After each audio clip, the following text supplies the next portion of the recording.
All right, welcome into Greg's Weekend Rental, where we have a special guest with us. Didn't even say the episode number. I don't even know what episode number it is. I give you one intro. No, because you know why? Because we messed up the numbering before, and I'm like, is it actually 23 or is it 22? I don't know. Yeah, we're somewhere in there. We're somewhere in there. It's this 23 according to the track. Oh, okay. So, episode 23. Welcome to episode 23. Welcome. We have a special guest with us, voice actor, mocap actor, TV movie actor, one of my best friends, Michael Johnston.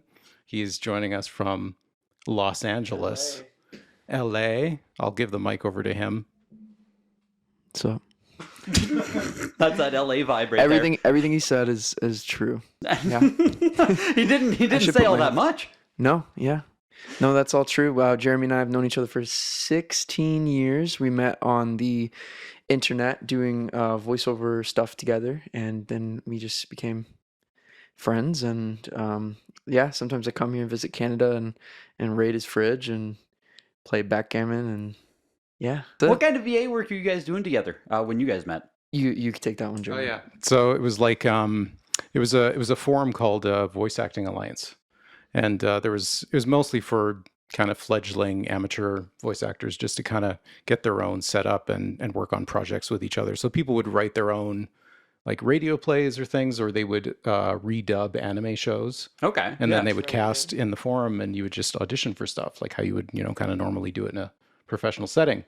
So we did, we met doing that together, and we became friends over the years, played games together, played chess a lot. Oh yeah. Yeah. I think we played. I looked it up recently. There were like 140 games, and I won one. He tries. He definitely tries. He really loves the game. Like, Yeah, he that's plays right. for the spirit of it. Yeah, play for the camaraderie, not for the satisfaction. Well, I won one game, so that was it. Quit, retire. We stopped. Yeah, I think he cheated actually. That's what me and my brother honestly used to always do when we were playing stuff. It's like as one of the other gets a win, it's like I'm done for the night. Like that's it. We're not playing anymore. Like I won. Done I'm the champ. forever. Yeah, like you walk away, right? You just won. I'm not. Yeah. Like, that's all you need. So for people who might not know, Michael Johnston, what are you like? What are the big things you have been in? What are you working on right now? Yeah. Yeah. Okay. Let's see. Obviously, a lot of things I'm working on right now. I can't. I have one ear. I'm trying this out. Sorry, I'm a little technical. Okay. I have a lot of stuff I've been working on that I can't talk about, of course. But some recent projects. I'm in the new X-Men 97 animated series on Disney Plus. I appeared for one very brief line in the finale, and I will be around next season as young Cable, so I'm really excited about that. Yeah, that's huge. That's cool. I still need to watch X-Men 97. It's like on my, like I need to do this. My brother says it's incredible. He says it like made him cry. The series just like amazing, so. Yeah, there's one episode, yeah. Yeah, that's what I've heard. That's no right. spoilers. No No spoilers. That's spoilers. what I've heard. Yeah, and then let's see. I've been doing a lot of anime dubs, series and movies. There's a few that just came out on Netflix recently. Just a few weeks ago, I think there was a movie that came out called My Oni Girl, ONI, My Oni Girl, that I was in. And then a series recently came out on Netflix called Akuma-kun, where I played the lead. And let's see. Oh, one of my recent video games is the Danny and the Texas Chainsaw Massacre game. We were trying to figure out what this type of game is called. What is it? A parallelogram Yeah, pretty jigsaw much. game? What is it called? Asymmetrical multiplayer. Asymmetrical multiplayer. Yeah, so I get murdered in the game. So that was a really fun one. I love playing the violent How games. did you even? Yeah, like that. I was looking at your IMDb before you got here, just so I could refresh on everything Yeah. here. And like, how did you even? Like, did you go into the Texas Chainsaw Massacre game wanting to be someone who dies? How do you get that? No. Well, so I get an audition, and sometimes they will say, "What am I supposed to look at the camera, or you, or I don't know. I don't know." Probably me. Okay, I'll look at you. Okay, Yeah. I don't know. I'm just like, nah. I'm so we were just recording audition tapes, so I'm so used to like looking right at near the. Anyway, Gotcha. sorry. Yeah, we'll side profile for most of the thing because Okay. then it will go to speaker. Okay, so I get the email, and it'll have audition, and sometimes it'll say what the project is, and a lot of the times there'll be a non-disclosure agreement, so you can't really talk about it. But then sometimes it'll be fake sides are like the audition script that you read, that you record and send it back in to audition, and you won't even know what the game is for at all. I don't remember if that game, if I knew what it was for. I think I did, but I think I was just reading for just like victim 1. And so I remember the audition process was just saying a couple things like, oh shit, we gotta get out of here, like and then just doing some of the screams. So it was like all right, do like a little pain and then a bigger pain and then you're almost dead. And so and this is very common with these like fighting games, and so you'll just go like, he's like gonna turn it down. I won't get too loud. I'm not gonna get loud. You'll just I want to hear it. It's great. I want to hear you. You'll just go okay, you'll just go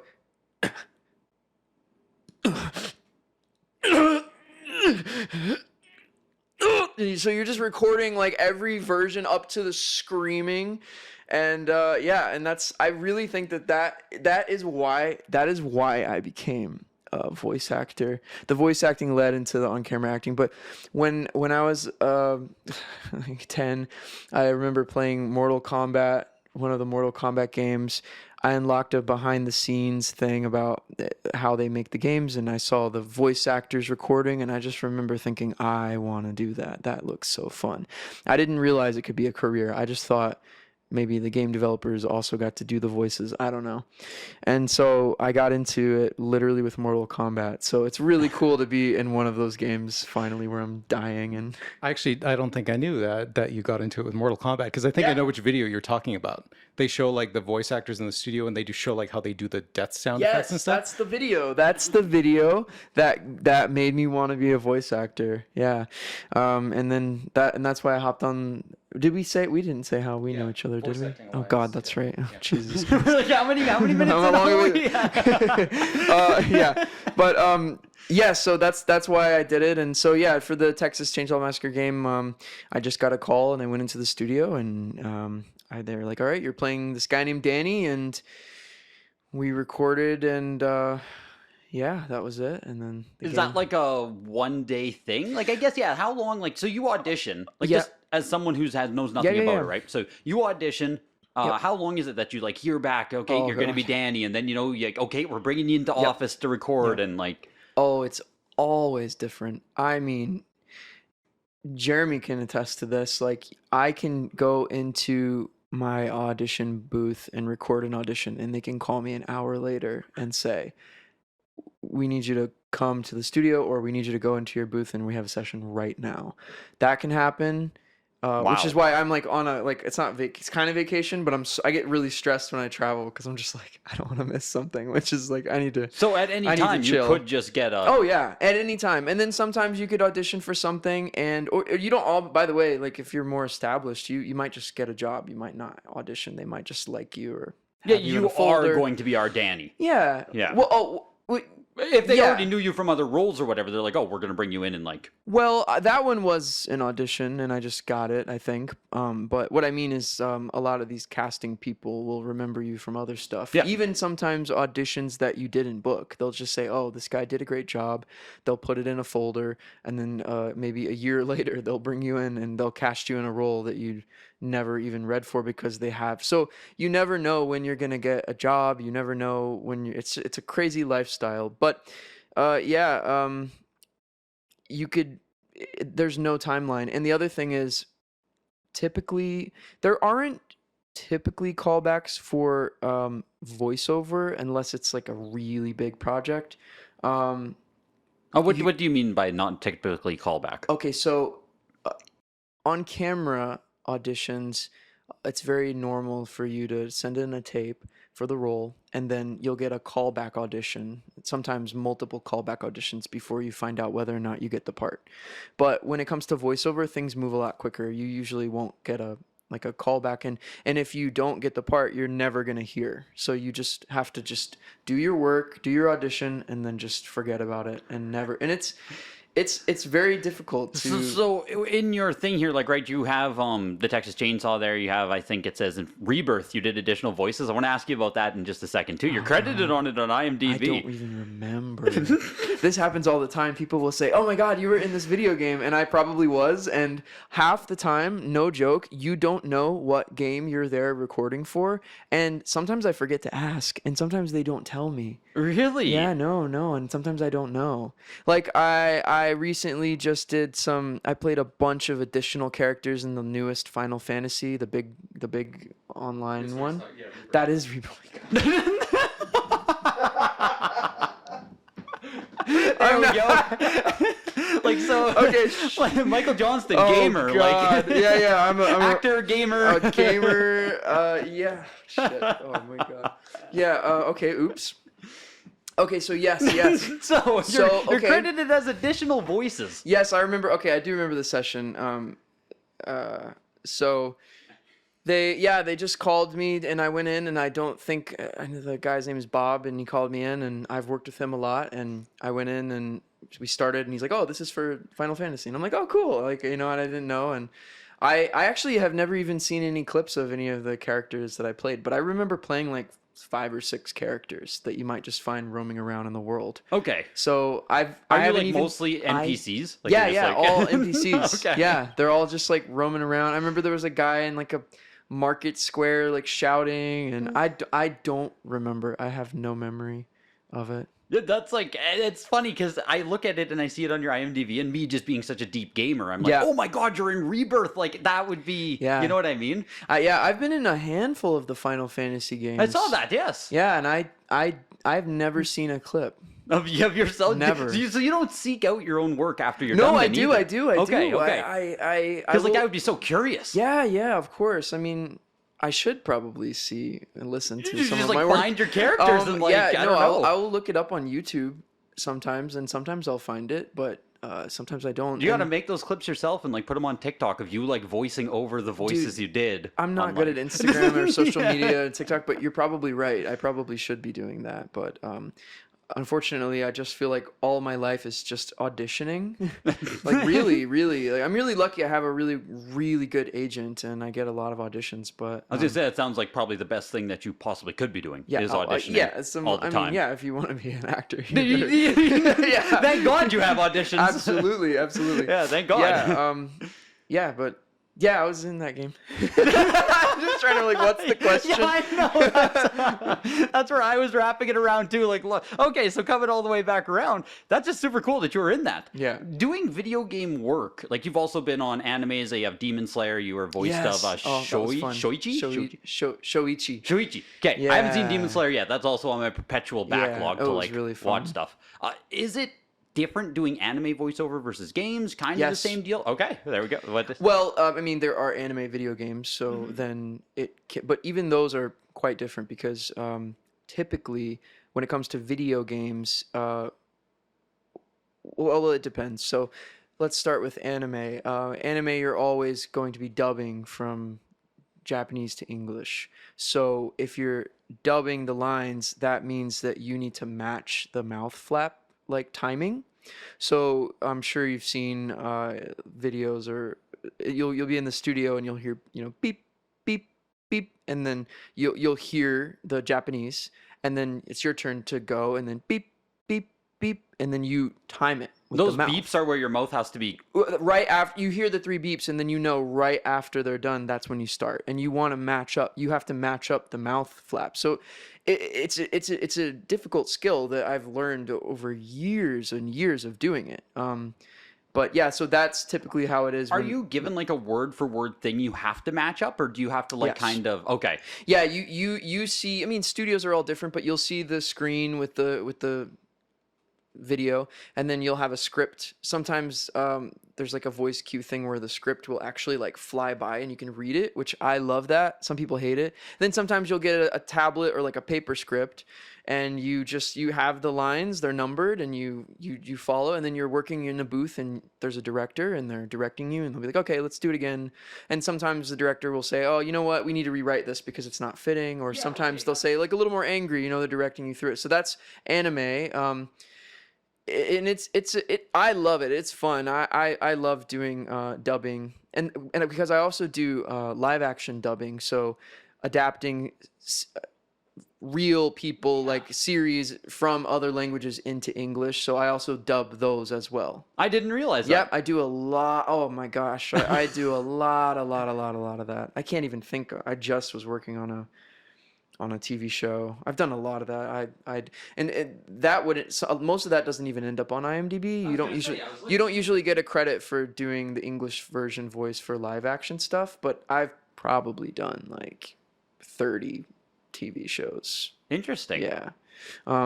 Yeah, but those are fun. I'll have friends call me and they'll say, "We were just watching this show called Parallels and this guy sounds just like you." And I'm like, "Yeah, that's me." And so that's really fun. And then video game work, sometimes the timing is important, but more often than not when you're doing voiceover for video game, if it is in another language and you're dubbing, even still, you usually don't have to match any specific time, so you're more free to just act the lines. Yeah, because like even when I'm watching games, I'm not really making sure the mouth. Well, yeah, a lot of the games, it's not very often that, unless you're playing like a really cinematic, like big budget game. Final Fantasy VII Rebirth. Like, well, yes, that's true. I hope your mouths were on about your NPCs. Well, so that's the thing. I mean, a lot of those games have the system that is really good at running your voice through it and building the mouth. Really? Yeah, it's really cool. Oh, So typically they can edit the animation afterwards for that stuff. But sometimes you do have to do the dubbing, and it's for games like that, and it's the same as on camera. But typically you have more freedom to make it your own. Especially if you're the original voice. So if there's not another language that you're adapting it into and it's original, you're not really going to see anything. You're just working with the lines, and that's also like original animation. And that's like the most fun stuff, is when it's like you are creating this the cadence of the building the character, working with like the you just get director. free roam, hey, almost free. Yeah. But those are probably the most rare jobs to book, so I would say in every probably 1 in every 10 jobs that I book is something where I'm the original voice of it. Okay. Because dubbing is a big thing right now, especially because they're doing a lot of dubbing right now, just the state of how the industry has been. They're not creating as much new content, and they're bringing over. Yeah, I was about to say, just as anime kind of gets more, or even animated shows, like with X-Men '97 being massive. Like, well, yeah, I mean that is original, but getting that was just cool. Being a part, being a part of that show is that going to be the biggest voice work you've done once season 2 drops? Ooh, probably. I think that I can't say anything about it. yeah. But is that me digging for spoilers? No. I honestly, I just feel like I do so many auditions and work so many jobs every day. I probably couldn't even give you a spoiler because I don't freaking remember. Well, no, they're rewriting everything, so I have no idea other than I only had one line in the finale. But I'm really excited for that. But I do think that'll probably be one of my bigger. Yeah, what stands out to you of like, you've done your career now for, I think you said almost, from age 16? Yeah. You've been doing voiceover work and... Yeah, what really were you like, man, I love that character I did, or as a voice? Okay, so I did I mean, it was really cool to be in the Chainsaw game, although, that's a parallel game, so there's not like much storyline, so like that was just one long session and we knocked it all out. We get to hear your blood curdling screams. Yeah, that's cool. You can know that you can look up. Like, yeah, you can look up will. Danny Texas Chainsaw Massacre. Danny all death screams. Yeah. It's crazy.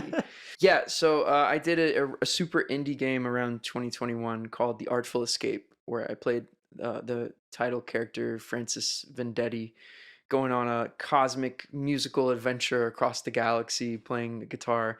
And I got to work in the game with Carl Weathers, Lena Headey, Jason Schwartzman, a few other really talented people. Why have I not heard of this game? It sounds like it has like kind of an all-star cast. Yeah, it also like won a BAFTA for the art. Yeah, I'm trying to remember what it was for. It was like art direction or something like that. Yeah. Are you familiar with it, Jeremy? Like, have you played the game or? Okay, so the game had just come out. I think it was like December or something, January, something like that. And you got a code from the developers. So we played it together. We played it on Xbox together. Yeah. Yeah, it's just a really beautiful game. It just, the art is really cool, and it was just the most fun. I think we did eight sessions of recording, which is a lot for like 8 4-hour sessions. Because if you think about it, you're just for 4 hours at a time, you're just recording only your dialogue. So there's obviously other characters. So it's a lot. Like it is like a movie, and it just was a whole adventure. And you know, I'm a film and TV actor, and I love film, and so it was probably one of the most cinematic sort of projects that I ever got to work on. That was just like felt kind of like a real like. Oh yeah. It was really fun, goofy, weird. I'm trying to think of other stuff that really stands out. I don't know. Something that I think you talked to me a lot about was when you did the Avengers game, because you got to do mocap. So tell us about that. Yes. Okay. So. Like the new Avengers game, like say 2022. Yeah.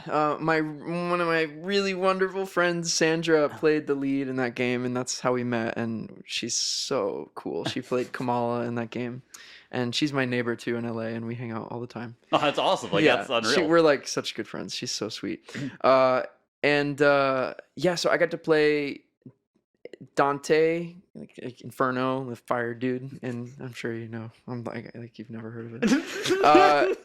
Please tell me. Yeah, who are those Avengers again? It's really crazy. That the whole process of that was crazy. So I think that was my first mocap job, or maybe my second. I'm about to ask your mocap. Motion capture. So motion capture is when they use your physical movements to help animate. Did you have that suit on? Yeah, the full suit with the weird little dot things, and they have to paint your face with the dots, and you have the really heavy headgear on, and it squeezes your brain. Okay, that's incredible. That's incredible. You got to do that. Yeah, I have pictures of it on my Instagram, but. Yeah, so I didn't even know. That was another one of those projects where they said, okay, you're going to Sony Stages and you're going to be working on a game. I did not audition for it. I did not know what I was going there to do. I had no idea. And I went in and I met the director of that game, Sean, and he said, yeah, so we liked your reel and we want to put you in the game. And they had me read for like a news reporter, just like a NPC. And they're like, this isn't really working. He's like too young. Ooh, let's give him this character. So they like gave me something like, it was crazy. Like, I had no idea what was going on. I'm just sitting there in this room full of all these people. They're like, so you're going to be playing Dante. And so I got all suited up and they showed me the ropes of how to kind of use the suit. And we did some exercises and then we went in and acted out the scene. And it was really like doing theater. But yeah, well, that's what I assume it is at that point. Yeah, you're in this big like warehouse. It's just this giant like square stage with all these cameras around. And then the really cool thing about it is you can see up on every 4 wall. There's a monitor. And so you're wearing the suit, but if you look up at the monitor, it's real time, the animated version moving around. It's so cool. So yeah, I got to I had worked on my lines just how I would like a play or an on-camera thing, and I got to do it's on YouTube if you look it up, Avengers, like Dante meets Kamala. It's a really cool scene. That was one of the coolest things I've ever done. I got to shoot fire and it was all dramatic and angsty, and it was cool. And I remember you sent me a selfie, and it was you and Troy Baker. Yeah. Because Troy Baker at the time was recording The Last of Us 2. Yes. And he was going between sound stages with Avengers. Really? Yeah. Well, this was so long ago. Yeah, they were working. I remember they were working on The Last of Us. Yeah, that's true. That's all. And he was jumping back and forth, and I got to see a lot of the cast and meet them, and that was cool. I mean, that's like. That game is hot stuff, man. Yeah, that's like my biggest dream. I can only hope to be part of that. Just to get into the show or the games. I'll take anything I can get. Are you like a big Last of Us guy? God, it's like it's probably one of my all-time favorite titles. Yeah. All right. Oh, absolutely. Okay. Yeah. I've always loved zombies stuff. I mean, Jeremy and I watched The Walking Dead I was about to ask that if you were together. big into that. And I did get to. I was in a Walking Dead game. I think it's not on IMDb. I was about to say, I would have asked you about I couldn't find it. I don't know what game it was. I really don't remember. It could have been one of their mobile games, and maybe it never came out. I don't know. Yeah, Walking Dead has like an unfortunate history of not having great video game adaptations. That's been kind of Well, they have those Telltale ones. Those are like the only ones I ever did, and those were good. Yeah, I did record a part for one of those, but I Really? could never find it. So it's very possible, which this happens all the time. It's very possible that they didn't use it or it didn't come out. It happens all the time. Interesting. Really, like Are you're still paid for the recording and everything? oh, absolutely, And, yeah. They You just get don't. paid for your when you go in for the sessions. Yeah, okay. Always, yeah. But what was the other thing? I mean, some of my favorite movies of all time, which I'm very excited to hear that they're making another one, are the 28 Days, 28 Weeks Later. Okay, yep. Oh, I've Yep. watched. I remember when I was a kid, we had a car that had the little TVs in the back, and I would watch those movies on repeat. I could say every word of the movie. So yeah, I've always loved zombies and zombie. I want to be. I'm trying to think. I don't know if I've been a part of any zombie stuff other than the thing that never came out. So, Yeah.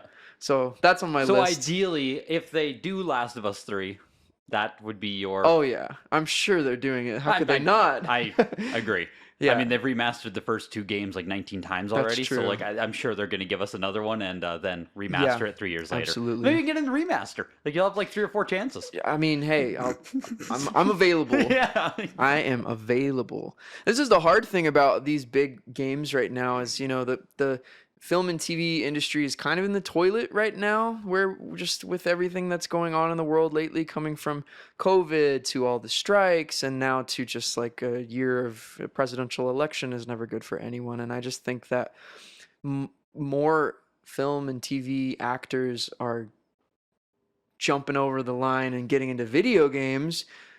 And not only do most of them suck at voiceover, they're Tell them how demanding you real feel. they're demanding to be paid way more than what we get paid because we make a humble living unless you're Troy Baker. I was gonna break into that. I don't know if you want to talk about money or if you even can talk about the money you make on it, because I would love to know. Like, let's talk about the Danny role. Then you go in for that. You said it was one session, right, for the Danny role on Texas Chainsaw? Yeah. Oh well, I can't talk about money for a specific job, but I can say generalized. If you were to do a job like Danny. Okay, yeah. So typically, the way that you get paid for a job is with the union is like it's just a scale rate, and you'll make a set amount for a 4-hour session. And I don't even know off the top of my head what that is. I mean, you can look it up on the internet, but I think it's like probably around like $1,100 or $1,200 or something for just like a 4-hour day. Okay. Or just a day, I don't know, because it's also different when you're working on a mocap stage. It's all different, but Yeah, it's around like you get like $1,000 for working a day, and that is a lot of money. But like if you really consider the fact that you're lucky to get a job, I mean, and you're lucky to get a job if you're working for more than one day, and it's okay, great, you get a job, you go work for 3 days, and then you might not book another job for 3 months, 4 months. Yeah, because in my head when you said $1,000, it's like, oh, that's So yeah, no, I mean, it sounds good in theory. You hit the lottery if you're working on like a big thing that's like recurring, and those things exist. But like, no, like I'm a working actor, and I am definitely in the 1%. And even still, I'm like, it's like it's a hustle. You're still grinding. Yeah, it is a hustle until you. I don't know when it's not a hustle. I think it's a hustle for everyone, but and you just do it because I mean, I love it. It's so much fun. You never know. Like I said before, you never know what you're going to be doing the next day, what kind of project, what kind of characters you get to play. I can throw this in there. Typically, I'm playing a version of my own voice for what I get cast. So it'll be like me, or maybe like a little bit older, or just. Or yeah, like a younger, or I love how you swap around voices. That's honestly so fun. That's most of what I. But then sometimes you'll get in a project and they'll be like, oh, we have these additional characters, and that's when you really get to have fun, when you get to play the weird little creepy stuff. But yeah, it's just you never know what audition you're gonna get. You never know when you're gonna get a job. You never know anything. Nothing is certain. For the X-Men season 2 thing, like how I guess, yeah, how early did you know that that was booked or whatever? Like, does that offer you a sense of security even? Or is it still like, you're going to go do those and that's cool, you'll get paid. But as soon as that ends, like... Yeah, no, there's no sense of security with anything. Yeah. No, not even if you're like working on a project. Because that sounds like something where it's like, oh man, you did it. Like, you landed. Like, that's, you know what I mean? No way. From my perspective, it's like, you made it, man. You did it. Like, no way, man. That's crazy. Yeah, no. Just no. Yeah, like that, look, I mean, I am so excited to be a part of the show, but like, there's no. Yeah, unfortunately, since the rise of streaming, I can say that when it comes to even on camera work, so I've been in some TV shows. Yeah, you're not just past. a voice actor. Yeah, no, I also am an on camera actor. You're a real actor. A real actor. A real yes, actor. Yes, Yeah. A real actor. I actually did my first real play last year. Oh, really? Oh boy. Yeah, have you heard? I have to like burp or sneeze, so just give me a second. There it is. You can leave that in there. I wasn't sure what was about to come out, and that's why I love my job. Okay, so what was the question? You're in a play. Yes, you were going to ask me what the play there was a play. I did a play at Berkeley Rep last year. Beautiful theater. It was an adaptation of Let the Right One In. Nope. So it's I don't know what year that movie came out. Like the 90s. Yeah, I think there's an old movie, and then there was recently a TV adaptation that just came out. Let the Right One In? Yeah, it's about a vampire, little girl vampire, yeah.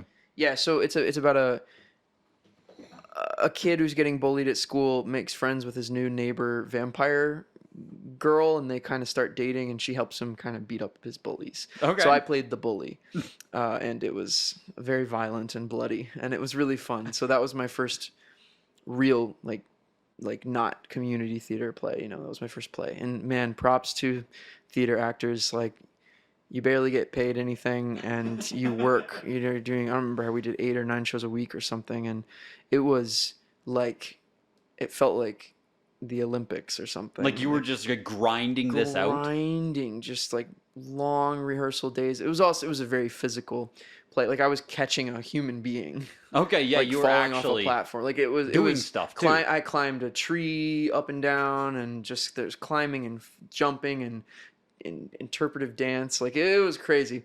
So that I would say that theater is absolutely the most demanding thing, because on camera you just kind of hurry up and wait. You're just sitting around waiting for them to set everything up. You're probably only acting 1% of the time that you're working on a TV production or film production. But yeah, theater's crazy, and I just I'm so sidetracked with what we were talking about. What was like the gist of the thing there? Yeah, I don't know the question. You would.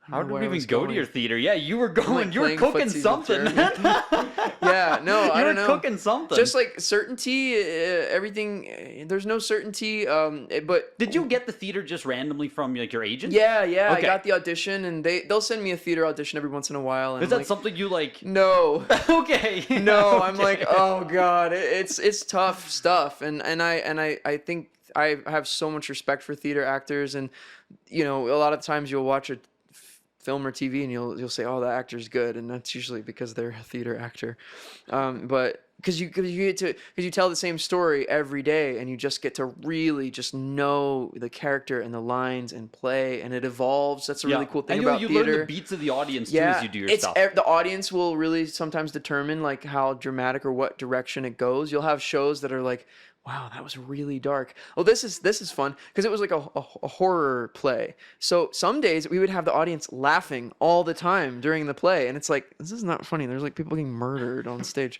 And then sometimes like it's gasps. So it's just different. The energy is different. So I loved it. I definitely will do theater again. It was cool. But yeah, I started in voiceover, and then when I finally moved out to LA, I think that's what you're going to talk about, is something about being a real actor, because you were talking about So I voiceover was what made me want to, video games and all that was what made me want to really get into it.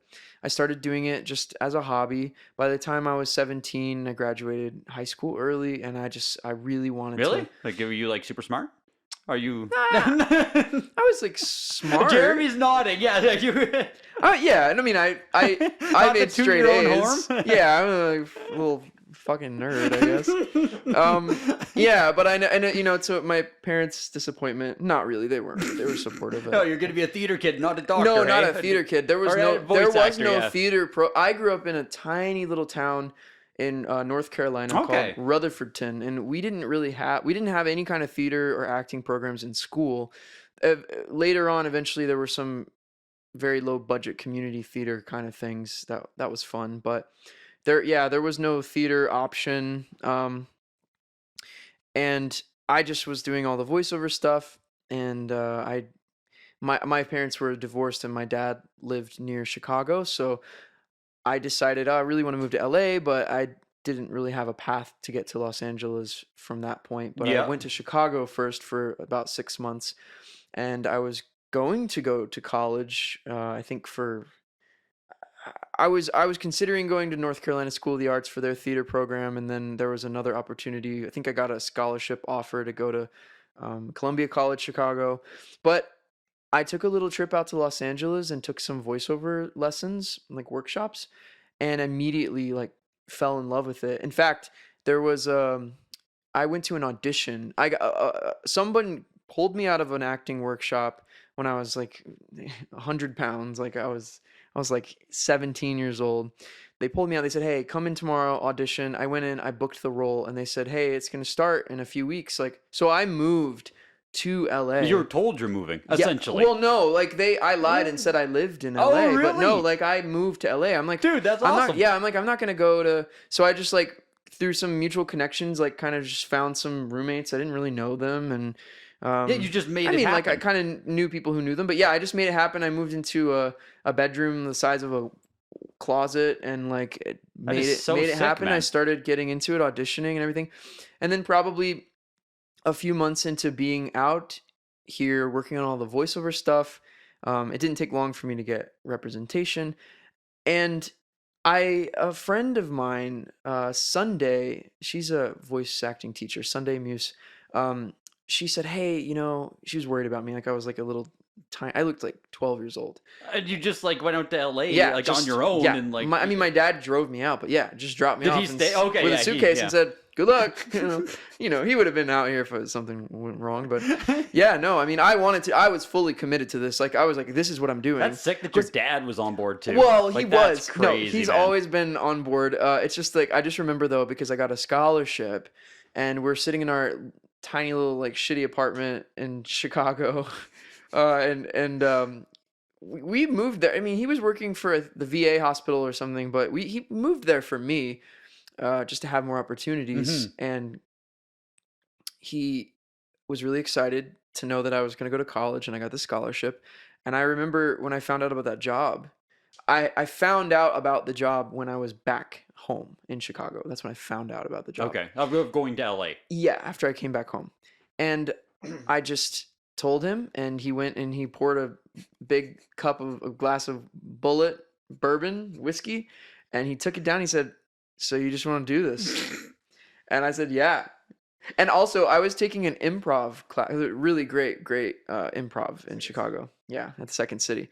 Thanks for reminding me. No, I didn't forget. I was taking. Would you like to tell the story, Jeremy? Yeah, no, he probably. Well, he's been along for the whole thing. Yeah, so I was taking an improv class, and I'm okay. I can improv, but like I'm not a stand-up guy, like improv guy. Like that sounds bad. Like no, I'm a stand-up guy. Like I will. I always keep my commitments. But no, but I'm not a stand-up comedian. I don't think I'm. I feel like I'm funny, but you're laughing at me, not Well, you with first me. told me you're not a genius, so maybe like maybe you are a stand-up comedian too. I don't know. I don't think so. But I was taking a class, and I had a teacher who was very negative, and we did like our final class thing, and I just remember he said something to my dad like, "So your son is moving straight out to LA. That's never a good idea or something. And my dad's this big guy. Oh, really? Yeah. Why didn't you get those? Hey, I'm trying. Come on. No, I just assumed he'd be, No. My dad was a power lifter. Oh my God. So he was in the Marine Corps, and then he was a power lifter. This is a big man. And he was involved in the World's Strongest Men competitions. Then my parents, they were all bodybuilders. My stepdad, my mom, I need to bodybuilders. Google your family. Yeah, this is like, oh my gosh. Yeah, they're all like gym people. I mean, they're a bit older now, and they're not competing anymore, but that's fun. Yeah, well, I think it's fun as hell. I wouldn't call it fun, but it was interesting. Yeah, but anyway, I just remember that. Talking to that guy and he was like, "Excuse me," but yeah, no, he supported me. Moved out to LA, and one of my old voiceover teachers, Sunday, she was kind of worried about me, and she said, "Hey, you have to meet so and so." Her one of her best friends from college. She said her brother is a big video game voice actor, and I think you guys should meet. Well, I never met the brother. I only met the woman, her friend. And she's a dear friend of mine. Her name is Kara, and she introduced me to who is now my manager, who manages on-camera actors, among other things. And he was really like, you got to get into on-camera. And I was really nervous about it, but he sent me some of my first auditions. And I ended up booking, one of my first things that I ever booked was a horror movie that I will not say the name of. You can deep dive if you want to, but I'm not going to say the name of it. Some of your earliest work? Oof. That's not your proudest cringeworthy. Oh man, but it was really a good time, and I made so many friends. And so yeah, I got into on camera, and then shortly after that, I booked a one-line role on an MTV show called Awkward, and that audition led to me getting called in, and I booked a role for the really popular MTV series Teen Wolf. So I ended up on that show for like 3 or 4 years, and that sort of really kind of got my career going and opened up so many doors. And even still to this day, I mean, that's like probably what it says on my IMDb is like Corey from Teen Wolf is like one of the top rated things. That's your number one. Yeah, I think that's your number one Google. I mean, yeah, Teen Wolf was really, really popular. It still is popular. I mean, I literally just last year went to Paris for a convention, and hopefully we'll be back again this year. Yeah, but that show was just... So, you still went to Paris as a convention for Teen Wolf? Like, yeah, you showed it's been over for like 6 years. Yeah, and I just went. I mean, I show up as myself, but yeah, no, that I'm there. There's panels. There's the fan base is loyal as hell, and they're all so wonderful. And I've made so many friends, and I just think that being on that show was probably. I'm so incredibly fortunate to be on a show like that, because it was a high school drama kind of like supernatural show. So I got to work with so many different like actors and do like funny stuff and romantic stuff and dramatic stuff, and work with CGI and lots of props, and lots of like, there was fighting, and there was I'm trying to think of the word, like lots of prosthetics. So I just got like a full course. It sounds like it taught you everything. Acting. It did. and it wasn't high stakes, because when I came on the show, I was a lesser character, and then I kind of became a bigger character. But it's a huge cast, so even though I was like one of the there's a lot of characters. Even though I was like a regular character, you only get a couple scenes, but it wasn't super high pressure. It was really fun. I got to learn everybody. The show didn't take itself too seriously. So yeah, it was an incredible learning experience. And coming out of that, did you not want to stick with like camera work then? No, I did, and I still do. I mean, okay. It's just been I've done a handful of guest star roles since then on lots of different shows. Yeah, I don't mean that. Like, why aren't you doing it more? It's just course. Like, I got a really cool guest star role in Supergirl, which was just so fun. And I died, unfortunately. I've actually died a lot. Oh my dude, I don't know if I've never counted how many times I've died. But I've died a lot. That's what it seems like. There's a theme there. I've been stabbed. I've been shot. I've been killed with a magical whip. I've been strangled. I've been, obviously, like the video game stuff. I've been killed by monsters, chainsaws. I've been murdered. I've killed myself. I've died in many different ways. Trigger warning. But no, honestly, And I've done some movies and some things, but just in terms of like another big show, I've been a part of like pilots that just didn't go or didn't get picked up. Okay. And then I've just been really close to a lot of stuff, and it just didn't work out. But that's just how it is, you know. And you just have to keep going because you just never know when the next thing will come. And one thing that really sucks about COVID is we don't get to really go in the room anymore for our auditions. So all of our this is a sticking thing now, since COVID. Okay, it's over. Yeah. We used to get to go into the audition room, and the great thing about that is they pretty much make up their mind whether or not you're right for the role that you're reading for before you even really open your mouth, because it is a lot about the way that you look. Of course. You need to be a good actor.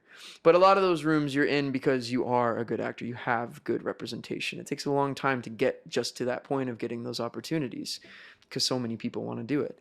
But yeah, it's all about how you look on film and TV, right? And you need to be talented too. But the great thing about that is you go in and they can't say, "Oh, sorry, bye." Like they sit there, they listen to you, they get to see your acting, you make it your own. Then they remember you, and then you become friends even sometimes with them, and then they'll bring you in. That's how I got Teen Wolf, was because they loved me and they brought me in again. You actually built rapport. Yes, and that is incredibly hard to do now because we get self-tape auditions, you film the thing, then you send it off into the void, and you never hear anything back. That's what Jeremy said. You're recording some even here, I think. Even today, yeah. I did 2 tapes today, and I really just think that the casting directors, like, it's not their fault. They're doing their best, but like, you know, if they're trying to cast a project and you're not right, they're going to click on to the next one. Well, they don't get a sense of who you are anymore. So it's really hard to just be an actor. I mean, when people ask me and tell me like I want to get into acting, I'm like, why? Because you have to be crazy to do it. Yeah. You have to be... I know I'm like a YouTuber, not an actor, but like, I've been doing this now for 3 years on my independent thing, and like if someone were to ask me, should I get into YouTube? It's like, no. No, like, you probably shouldn't. Get it. Like, you get it. Right? Like, you shouldn't. It's not great. There's just so many things that you, like, uncertainties. The whole thing, everything you do is uncertain. Like, everything. Yeah, I mean, anything creative nowadays is really honestly that way, especially with AI. I mean, there's this whole thing going on right now with animators. Like during COVID, there was quite an explosion and a lot of people had work, but now there's this big cutting back and a lot of animators are out of jobs and they're outsourcing animation. I mean, all my friends in LA that are in the creative field right now, most of them are struggling deeply. Like people are big celebrities selling their houses, people getting extra roommates, moving outside of LA. And that's the thing. The reason why we don't go in the room anymore is because the casting offices closed and they just don't want to pay the rent anymore. So everything is remote now. And that's meaning they save a ton of money too, though, right? Like, yeah. Well, I don't even know if it's about money saving anymore. It's just like we just kind of picked up a new way of life. Like people don't, and you know, LA traffic is crazy. Now you don't have to sit in the... I remember the good old days of auditioning. I couldn't even imagine LA traffic, dude. Dude, like I remember we don't really do pilot season anymore, but pilot season would be like February through April.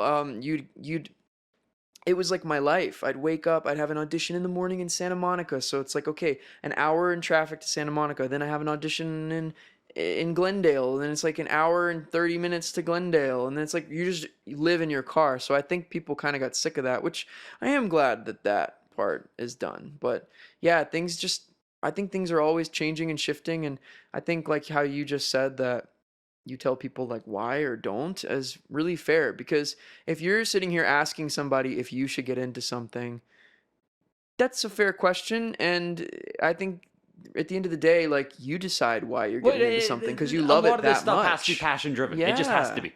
Because if it's not your passion, you're going to hate your life because it's not just like... Yeah. I think it's a lot of that stuff, even with acting, right? When you say you're a top 1% earner and you're still not like... Well, I would not say top 1% earner, but like in terms of just... You probably I'm are, a working actor, and I think there's a thing in the union where like the amount of people that qualify for their health insurance is a very small percentage of. Well, no, that's what I mean. So it's like, you know, let's just say you are a 5%, 1%, whatever it is, whatever that number is. Yeah. It's that disillusionment of, okay, being a 1% earner in here because there are so many people who make nothing or very close to nothing that even when you're a 1% earner, you have to be a 0.0001% earner no to joke. actually be. Actually. It's like when people look at Twitch people or YouTube at the same thing, and it's like, I might be a top 1% earner on YouTube. Like, I don't make that much money. Yeah. But there's so many people who make nothing that it's like, you better love what you're doing. Yeah, you have to have other sources of, I mean, you just have to have multiple passions. Yes. You know? You can't, you got to be okay with the ups and downs. You got to save your money, and you have to know that it's just never going to be consistent. Yeah, you have to live with no security, uncertainty, and anxiety every day of your life. Well, then you could make it as an actor. You don't have. You know what? You don't have to. But I am in the process of learning how to not do that. I'm trying to not do that. Yeah, and it's really hard. As you're like kind of on a vacation right now. Does this count as a vacation? Absolutely. Yeah. No, it's great. I mean, I love it up here in the small. I don't know if we're like giving away your address online. I'm not just kidding. We're in a small. We're on this small crescent at the end of like quaint, green, luscious, gorgeous town in You might be giving Canada. Regina too much credit. Well, I love it because I live in LA, and LA is LA. There's great stuff, and then there's not great stuff. But no, I love coming up here. The air is just breathing. It's like, so yeah. No, I was just like chilling in Jeremy's backyard doing yoga. It's really great. So no, that's awesome. It's awesome hearing your because living here. I probably don't give this place enough credit. Well, we never give credit to the place where we're from. It just is what it but is, right? But it's beautiful up here. I mean, it's very peaceful. It is. Yeah. I love Especially when you talk about LA traffic. I could never imagine. I can go anywhere. You know what? 15 You know minutes, when I talk about LA, it's a rent. My rent just increased. It's increased. When you mentioned you make $1,000 for a job or whatever, in my head I was also thinking cool, but like your cost of living is so high. Oh yeah, you pay your even, agents, your manager. sorry. You pay your agents, your manager, and it's very expensive. It's expensive. Yeah, so it's like again, car insurance. I hear $1,000 US, and I'm like, oh my god, like you make my rent, and no like way, you worked once, man. No, I mean I have a roommate, but like I think my apartment just went. It's like $2,700-$2,800 or something. And that's US, right? Yeah. Which it's like it's up in the 3,000 something for my apartment. Yeah. And like car insurance is crazy in the city. It's like over 300. It's like around $300 a month for the car insurance and groceries. Your living expenses are probably no joke 3 to 4x mine. Oh, absolutely. Which is like insane, absolutely. Man. The cost of living out there is insane. So, but you know what? The thing is like, I think as a voice actor, there's a lot of stuff. There was a while where they were doing a lot of remote, but lately it's been back in the studio. So I think you really do, if you want to break in at least into the video game and animation world. That's the barrier you really need to be in. I mean, I don't know. New York, there's stuff going on in New York and Toronto. But I think LA is number one. For sure. Yeah, for probably that. always and you will just be. you just need to be there. But you can do things remote too, and I've been considering at some point maybe like moving a little bit outside of the city. It would be nice, but I don't know. I mean, hey, I would love to get married and move outside of the city, and so applications open. Yeah, I was about to say like open bachelor here. Yeah, that's how we're gonna end it off. Yeah. So.